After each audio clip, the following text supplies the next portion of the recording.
Now, to Texas that I told you was coming. Colorado continues to roll. They move to 2-0. Let's go. It's the #1 college football show.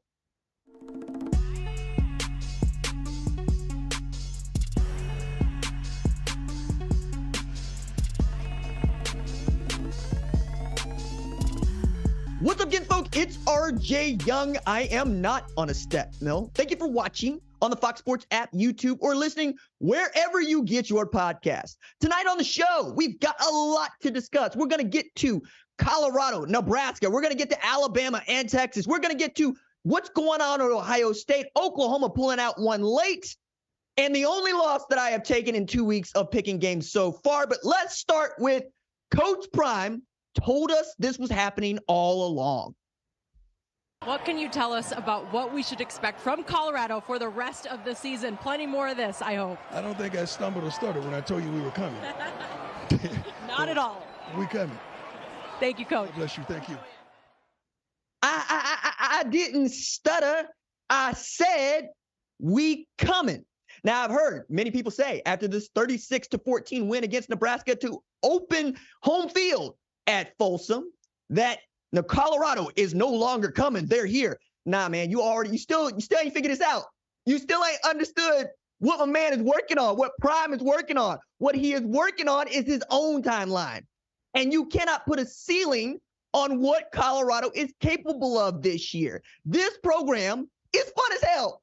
It's so much fun to watch them play football, particularly in a game where, for the first time, again, just the second game all year, we got to see the offense struggle and what it looks like for Shedeur Sanders to sort of kind of struggle, and not sort of kind of. He did struggle in the first half, right? Mostly in the first quarter. But we also got to see a defense that people had their doubts about after giving up 42 to Texas Christian show up in a truly meaningful way. So let's start with Shedeur Sanders, who I had as a Heisman finalist in December. And I thought had as a Heisman finalist last week, and I will have as a Heisman finalist going into week 3 because these numbers are stupid. 31-42, 393, 3 total TDs, 2 through the air.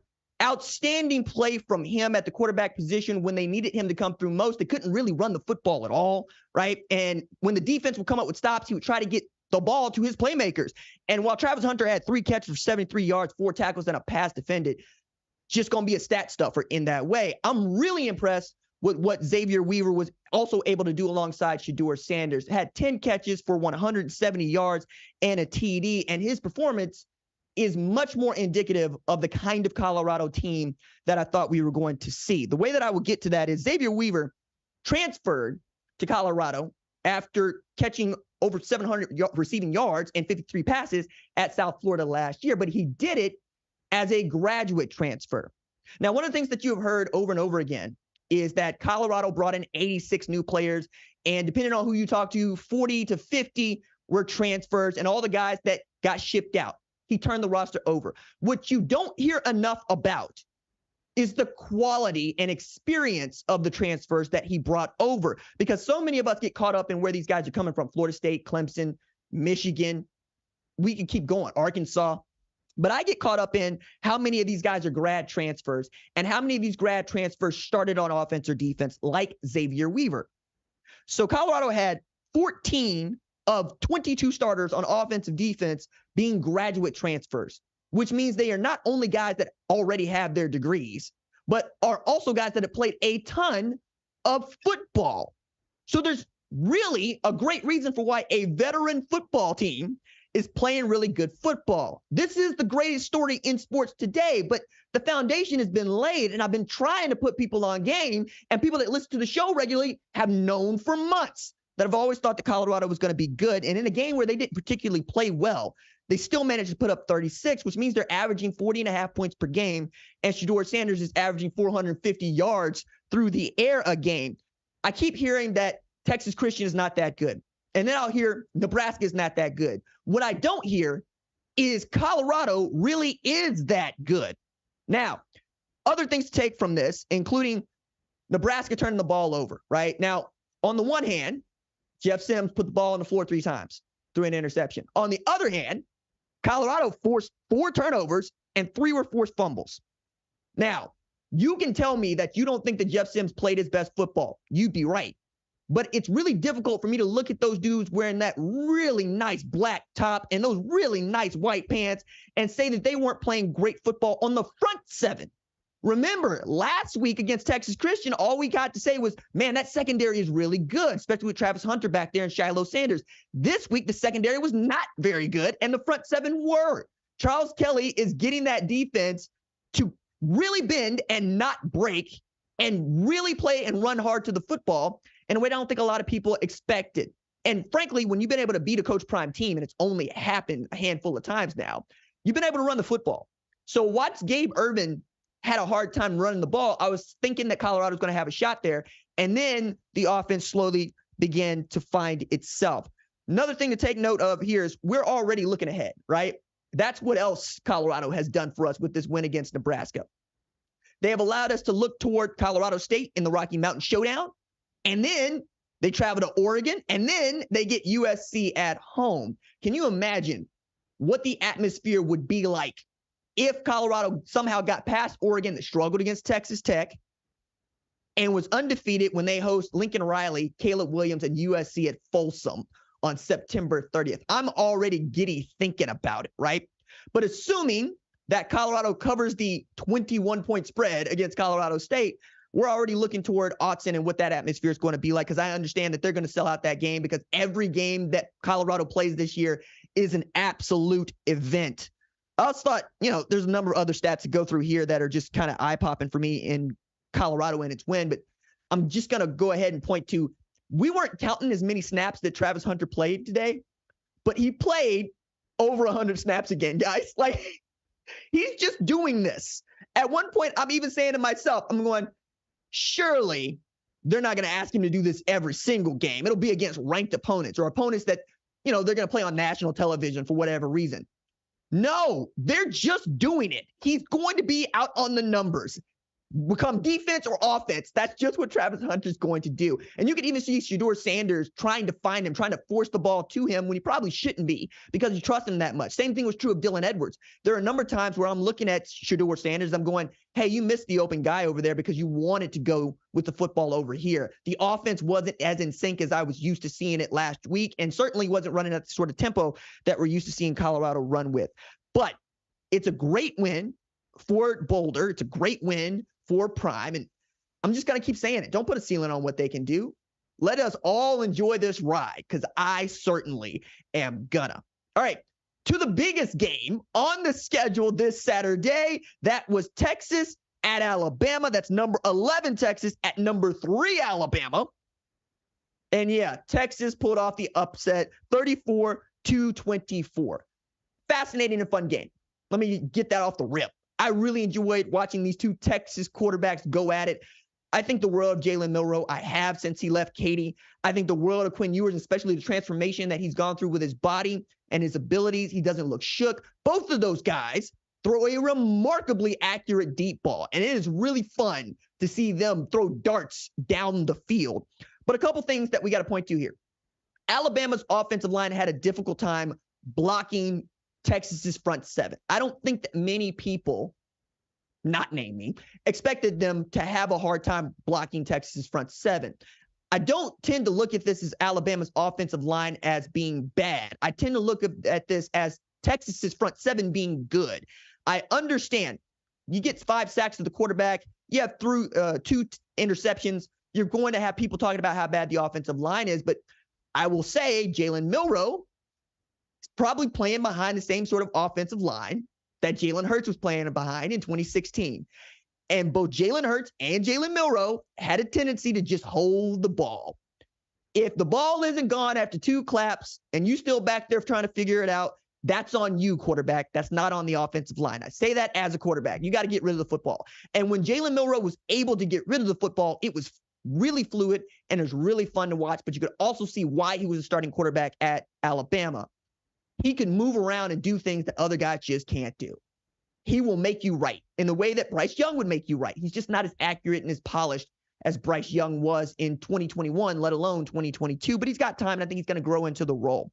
But even to take that much time to talk about what the Alabama offense was doing, doesn't really do justice to what the Texas offense was doing every single time they had an opportunity to counter, right? There were moments in this game where Texas could have folded, and I thought that they might. But Quinn Ewers kept staying calm, kept staying cool, kept following the process, right? They had some really fortunate bounces their way. I've never seen a quarterback sneak where the quarterback did not actually possess the ball. And not only that, it gets all the way to the tailback's like, cool, I'll pick it up. I'll go get us the first down on fourth down from our own 48, a play that could have swayed the game. And then the very next play, he throws a pass, gets batted in the air, Quinn Ewers, and he catches the ball and manages to get some forward progress on it. That was the moment when I'm also going, okay, if anything told me Texas was going to win tonight, it was those two plays that went their way. He also looked sharp. 24 of 38 for 349, 3 TDs, 0 interceptions. And this game went the way that I thought it would have went last year if Ewers was healthy last year in this game. Texas would have won. It even had Bert Auburn missing a field goal that absolutely mattered. So you got the 1-1. And the game looks similar. The difference was Quinn Ewers played in this game in the second half, and he didn't in last year's. And you got a 10-point margin of victory on the road to show for it. Been saying Texas is back. I haven't run from saying Texas is back. I picked Texas to win the Big 12. I'm an Oklahoma fan. All right? I'm doing this with my football brain, not my heart. Although we're going to get to it. Oklahoma was doing something to my heart earlier tonight. We'll get to it. Stay with Texas, Alabama. We'll get to it. I'm saying all this to tell you that Texas is for real. Now, they're going to move up in my ranking, and I'm sure they're going to move up in the Associated Press polls ranking, but I didn't have Alabama at number 3 in the first place. I thought that was an overreaction to a Middle Tennessee game that, frankly, many of the people that were voting did not watch. And that was why I felt good about my pick for Texas. I watched them against Rice, and I watched Alabama against Middle Tennessee because that's my job here. We do rankings on this show, and the only way that I can do rankings well is if I'm watching all top 25 teams or teams that could make the top 25 play football. 127 games were played, or 127 teams played games today. I had my eyes on a bunch of them. And that's why I'm confident in some of these things. And when I could see a guy like Tavion Sanders showing out in the second half going, I'll carry us, get on my back, fellas. 5 catches, 114 yards from the tight end position. Again, I can't be more impressed by the Texas defense with those 5 sacks and those 2 interceptions and really being able to seal the deal against an Alabama team that wanted to run the ball and on defense was flying around.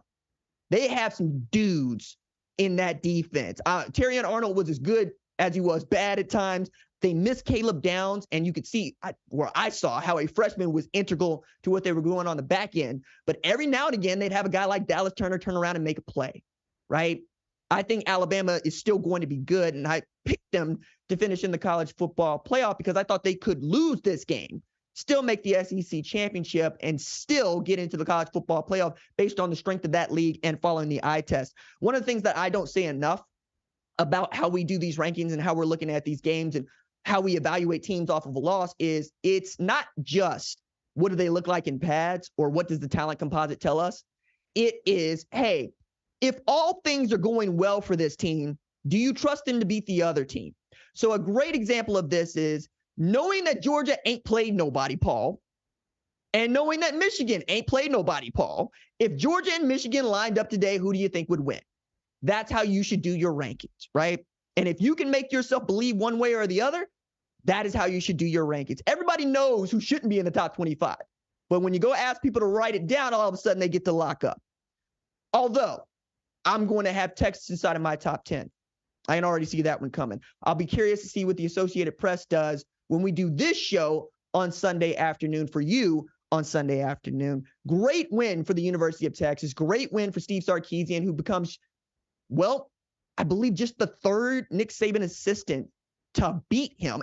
And he did it in Tuscaloosa. Quinn Ewers did something that only Joe Burrow has done in the last 4 years, and that was a national championship team in LSU 2019. Outstanding win. Bama gets South Florida after this game, and Texas gets Wyoming, where they should be, I think, moved to 3-0 and be very much feeling themselves going into the Big 12 schedule.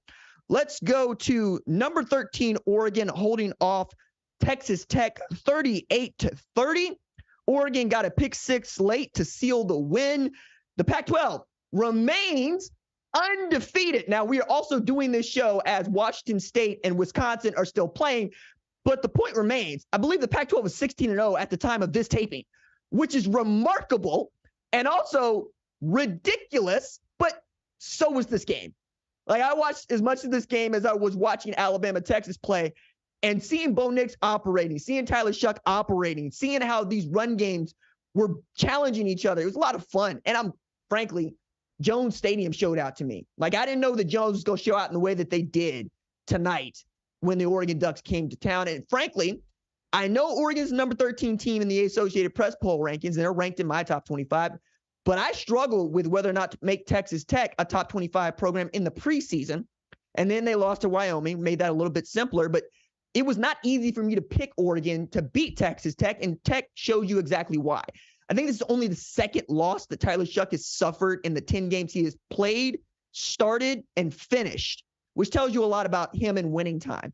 I think they're going to be fine. I think they unlocked a new achievement in getting Tyler Shuck out there running, actually using his legs and that extra man to go beat people. I think Tech is going to be a hard out in the Big 12 this year. It would not shock me to find out that Tech is in the Big 12 championship. But then again, I could say that about a Kansas team that absolutely dog-walked Illinois on Friday night. I think there are 8 teams in the Big 12 that are capable of playing in that championship game, and Tech is certainly one of them. They should feel good as you can after a loss, about how they acquitted themselves in this game, because I think Oregon could also be in the Pac-12 championship game at the end and absolutely be playing for a spot in the college football playoff. All right, Ohio State took on Youngstown State, and the number 5 team in the Associated Press poll acquitted themselves well, 35-7 in this game. Kyle McCord got the start at quarterback. He threw the ball 7 times for 160 yards, 2 TDs to Marvin Harrison Jr., because Marvin Harrison Jr. is just that dude. He's an absolute stud. 6-18 was a lot of fun, but we saw a lot of 6-18 in this game, and we saw a lot of 6 trying to connect with 18 in the previous game. So Kyle McCord, 14 of 20 for 258 with 3 TDs. That's 70% completion percentage and over 250 yards passing. We saw more of Devin Brown than we did last week, but we didn't see a lot more of Devin Brown. 7 of 13 for 101, no TDs, no picks. As much as I really want to take more from this game, what seems to be clear is that Ryan Day feels much more confident about Kyle McCord behind center than he does Devin Brown. Now, they get Western Kentucky next week, but after that, they got Notre Dame. So they need to know who the guy is by the end of next week, and I'm sure that Day's probably always tried to get to this Western Kentucky game before he comes out and says it, although he might surprise me and say that on Tuesday when he does his media day. But right now, I thought it was Kyle McCord's job to lose. I still think it's Kyle McCord's job to lose. I still think that Ohio State's going to be a really great football team. And also point out to Jim Knowles, right? They held Youngstown State to 7. The Penguins, usually a very good FCS football team. We'll see what they look like this year. One more note that just was funny. I saw the picture of Jim Tressel walking around there in his red sweater vest, but what I also thought was funny is on one side he had Ohio State and on the other side he had Youngstown State. Now, this is funny because Jim Tressel, head coach at Ohio State, won a national championship at Ohio State. He was also the president at Youngstown State. So I'm like, which one you gonna pick? He's like, I'm not picking either one. I'm picking them both, and I'll roll both sidelines. You know what? If you got it like that, Jim, you go out and you do it like that, Jim. Like, it's fantastic. Fantastic. No. You're not going to catch me picking a side. I got one on each peck, baby. I love that. Let's go from Ohio State, stomping out Youngstown State 35-7 to Oklahoma, number 18 Oklahoma in Associated Press poll, holding off Southern Methodist 28-11. All right, so positives here. Positives. After Southern Methodist put together a 13-play, 76-yard drive to come within a field goal of Oklahoma in the fourth quarter. It's 14-11 in the fourth quarter to Southern Methodist at home. Then I get to see the Sooners that I expected to see all game. 75 yards in 10 plays. Dylan Gabriel finds Jalil Farouk for a 21-yard touchdown that gave Oklahoma some breathing room. They eventually win this game 28-11, which is it's a hook short of covering, right? 17.5 was the spread. Look, man, I never thought as an Oklahoma fan that there would be a day when I get to say we miss Gavin Freeman. But short of Andrell Anthony, I was questioning who's catching passes over here. Like, how does Dylan Gabriel have 176 pass yards with 4 TDs? And then I got to watch Tyree Walker actually put us on his back and do something about it, right? And I saw the defense do what the defense does, right? Give it up 11 after giving up 0 last week. That's pretty good. But this is not what I expect from a team that expects to challenge Texas in the Cotton Bowl in a few weeks' time. We can't have this. It's got to get better. I need to see better from Oklahoma. It's hard for me not to get emotional about this team because, frankly, this entire job that I have at Fox starts with that team and starts this month. We're celebrating 6 years of making original college football content on this channel this month because Baker Mayfield planted a flag at Ohio State and your boy got up on a step mill to tell people about it. So when I talk about Oklahoma, I'm talking about a part of me. I'm talking about a part of me that walks around living and breathing that team as much as I live and breathe the team down the road, the University of Tulsa. So I'm harder on them than probably some others. But I also know we ain't won no national championship since I was 13 damn years old, and that don't look like no team capable of winning no national championship. So you got me saying nice things about Texas. I don't want to say nice things about Texas, but Texas is that good. And that's what we talk about when we say credibility, right? Can you get past your fan bias? My fan bias with Oklahoma, I need you to be better. And I think they will be. I think they got a right scare from Southern Methodist, and then they get to travel to the University of Tulsa next week in the RJ Bowl, which I am probably going to melt right here on this show as we talk about that game because my nephew, Owen Ostrowski, plays defensive end, vested in him. He had 3 tackles against Washington and a loss today. That game is probably going to tear me up and down because I know every single player on both of those rosters. Alma mater is the University of Tulsa, grad school where I got to start doing this at the University of Oklahoma at the Daily. That's going to be a big deal for me, and we'll talk about it a lot next week. All right. The biggest upset of the day for me was not Texas over Alabama because I picked Texas to beat Alabama, but Miami beating number 23 Texas A&M 48-33. I got to blame Texas A&M for destroying my perfect record. I was undefeated till I picked A&M to beat Miami, and Miami fans, have your pound of flesh. Come get your boy. I picked against you. I also didn't rank A&M, but you don't care because I picked against you. And Miami showed out, right? They had this game at home. And frankly, I didn't know that Tyler Van Dyke was going to be able to do this once again because we saw this kind of play that he gave us against Texas A&M, but it was 2 years ago when people were talking about him might be a first-round pick.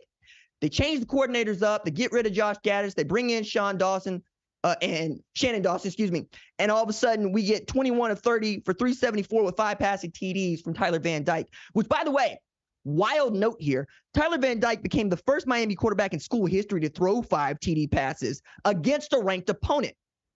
That is really cool energy right there, man. I mean, Ken Dorsey wasn't doing nothing but handing the ball to the tailbacks, but I expected he might have thrown 5 TD passes against a ranked opponent. I thought maybe Bernie Kosar had done it back in the day. You know, maybe Jim Kelly. I keep going down the list of what I think are great Miami quarterbacks, although there's a lull in there. There's a lull in there. Basically begins with Ja'Cory Harris and moves its way on up. But you get my point here. That's really rare air for him. 5 different receivers created an explosive play for Miami that I'm calling an explosive play, a catch of 20 yards or more. And now that they have beaten A&M, Miami's next 3 opponents are Bethune-Cookman, Temple, and Georgia Tech. They could be 5-0 by the time they got to travel to North Carolina. And I don't know if y'all noticed, but Appalachian State gave North Carolina everything they wanted earlier this afternoon. North Carolina was able to pull out a win in overtime, double overtime. But I'm saying Miami might be feeling themselves in regards to this ACC title because while y'all are all sold on Florida State, and Florida State is good, I don't think that Florida State is going to be able to run away with the ACC championship. And I think whoever is in the ring at the end of this in the ACC championship has an opportunity to win it. Like, it's just, I can't tell you far and away that Florida State is what, say, Clemson was in 2018. I don't think that's that gap here. I think everybody is gettable in the ACC this year. Also, my goodness, 10 penalties for 112 yards for Texas A&M, 3 of 9 on third down. That's just nasty. I mean, that's almost, no, actually, it's more nasty. Alabama had 10 penalties for 90 yards. A&M had 10 penalties for 112. More nasty. Connor Wigman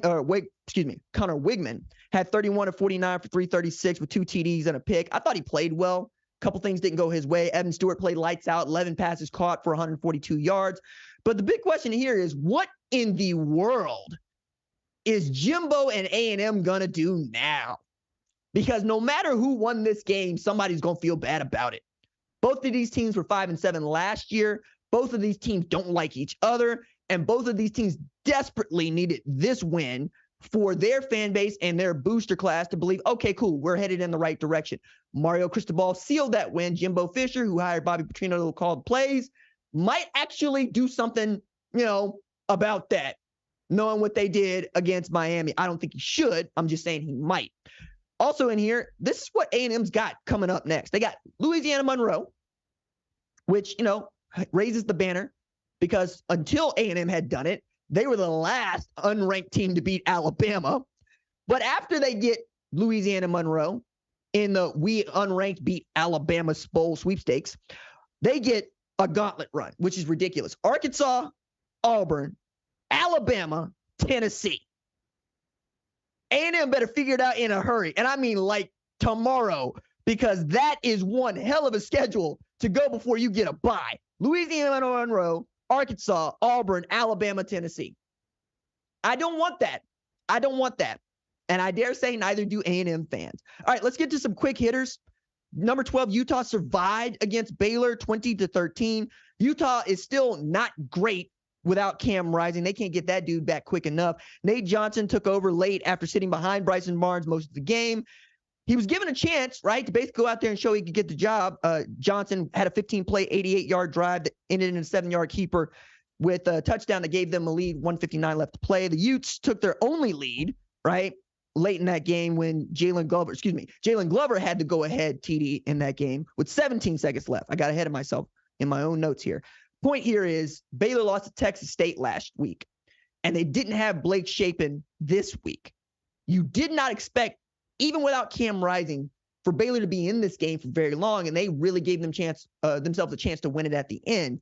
But Utah survived, and they get Weber State next week, where if you play Cam Rising, it's great, but that's the game where you probably get to sit the dude who's coming off the ACL injury, and then you get at it with your Pac-12 play, and you try to be that team that wins 3 Pac-12 championships this week. Also dawned on me, or this year, that Utah's trying to three-peat while Georgia's trying to three-peat.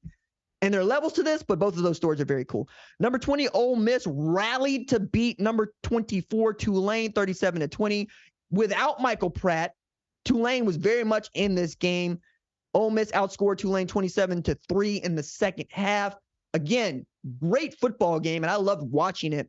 But to know that Tulane was in this game late, or I should say late, in the first half without what many people thought was one of the best players in the sport, and certainly last week in Michael Pratt, says a lot about them and why you should probably be watching them as the dominant Group of 5 team, maybe get that Group of 5 New Year's 6 bowl berth again this year after winning the Cotton Bowl against USC. Number 10, Notre Dame beat North Carolina State 45-24. Notre Dame's 29th straight regular season win against an ACC opponent. It's almost like they should be an ACC member. It's almost like they should just join and play for an ACC championship. It's almost like Notre Dame should just stop this open marriage with the ACC and, sign the contract. Hartman went 15-24 for 286, 4 TDs. He's number 10 all time in passing TDs in NCAA history. He's got 120 now. He's played 3 games at Notre Dame. It's ridiculous. It's awesome. They get Central Michigan next week, and then the big one, Ohio State, Notre Dame, ought to be a lot of fun. Iowa knocked off Iowa State 20-13 to win the Cy-Hawk Trophy. Iowa got Kirk Ferentz his 200th win, which is really cool to see. Jason Patterson announced himself. Cade McNamara was ho-hum, 12 of 22, 123 with a pick. Iowa's offense generated yardage, 235 yards against John Haycock's defense. John Haycock's defense is not an easy defense to beat. And frankly, that game was tight there for a little while, then 20-3, and then kind of came back together. What I think is most interesting about this is that Iowa still hasn't scored more than 24 points in either of its outings this year. And there's a clause in Brian Ferentz's contract that says, hey, you got to average 25 a game this year, or you're not going to get paid the full contract. Wild. And I think they get it. I got to go look this back up, so I'm not going to say this out loud. But I know the defense played lights out for Iowa against Iowa State. I'm only going to say, if you got to that 25 because you got a pick six here and there from your defense, that's fine. But you didn't. You got to 20 against Iowa State, and you got to 24 against Utah State. Somehow they're going to have to try to run it up next week against Western Michigan, try to give Brian Ferentz his money. Tomorrow on the show, we will react and recap. We'll react and recap Saturday as USC is playing Stanford. We'll talk a bit about Wisconsin and Washington State, more about Wisconsin than Washington State. We're also going to probably get into my rankings, which will go up later this evening. So if you're up late like me, look for those on the Fox Sports website. Again, ranking show Sunday afternoon. We're falling into a rhythm here. And please, if you are old or new to the podcast, go on Apple, go on Spotify, rate the podcast 5 stars. Sincerely, please. We would love for you to tell us what you like about the show and why it got a 5-star rating from you. All right, that is going to do it for tonight's episode of the #1 college football show. My thanks as always to our lead producer, Tyler Wojak. Our senior producer is Catherine Cordaji. Our production assistant is Kiara Santana. That is Chaz technically directing us tonight. Niles Owens on the 1s and 2s. Our leads of screening are Jack Coakley and Torrin Westfall. My guy, social maven Javion Duncan. I'm the host, RJ. We'll see y'all in 20 hours? Deuces.